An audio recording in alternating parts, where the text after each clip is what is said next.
Quand on parle de devenir des gladiateurs, vous devez savoir qu'il y a deux cas, l'offensive et la défensive. L'offensive vise à vous rendre tellement fort que plus rien ne puisse vous perturber à l'avenir.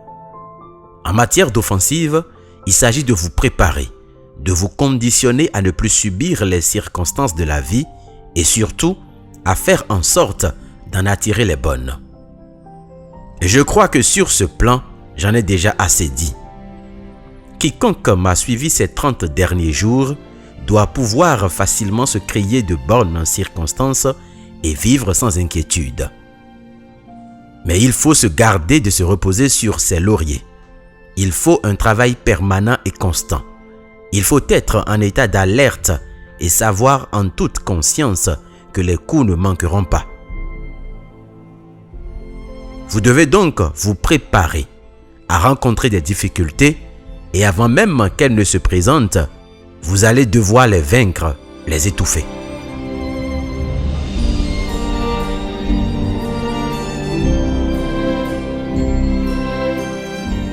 La défensive, quant à elle, consiste à se battre pour se sortir du noir.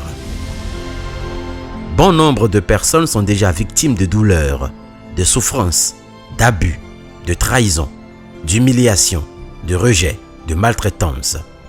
Plusieurs, chaque jour, font des efforts qui restent improductifs et du coup se sentent épuisés.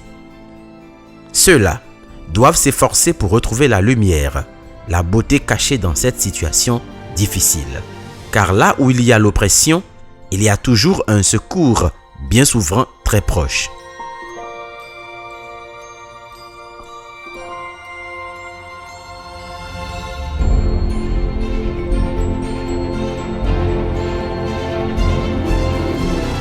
Même si je n'ai pas parlé en profondeur de cette catégorie de gladiateurs, j'ai donné assez de clés qui déjà montrent comment remonter à la lumière.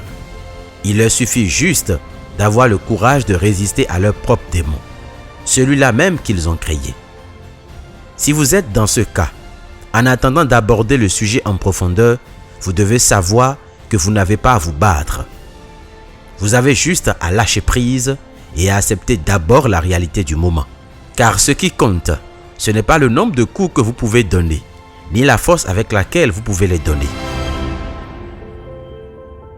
Mais tout dépend du nombre de coups que vous pouvez encaisser et tenir malgré tout. Parce que ce qui compte, c'est survivre.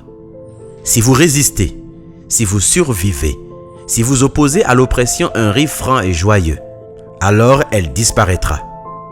C'est seulement quand vous aurez survécu que vous pourrez reprendre l'entraînement et remonter à la lumière.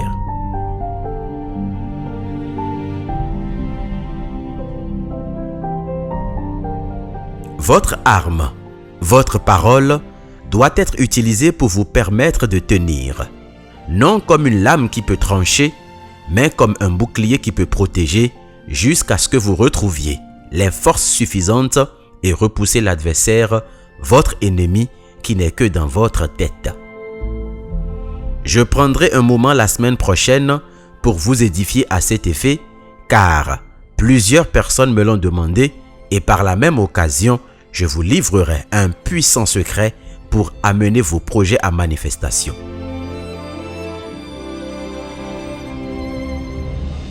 En attendant, je vous exhorte demain à faire un jeûne de la parole. Faites l'effort de ne pas parler jusqu'au soir à 18h. Ne parlez que si cela s'avère vraiment nécessaire. Efforcez-vous. Cela inclut les messages sur les réseaux sociaux et les appels inutiles. Ne riez pas pour du néant. Ne faites pas de blagues tous azimuts. Vous devez être conscient de chaque mot qui sortira de vous et surtout de la raison qui vous amènera à le prononcer. Au soir, nous ferons le bilan de cette expérience qui, croyez-moi, sera très riche. Vous pouvez déjà commencer par vous exercer aujourd'hui même. Dans la chronique matinale de demain, je m'arrangerai pour que vous l'ayez très tôt avec des astuces pratiques pour y arriver. Agréable journée à vous et à demain.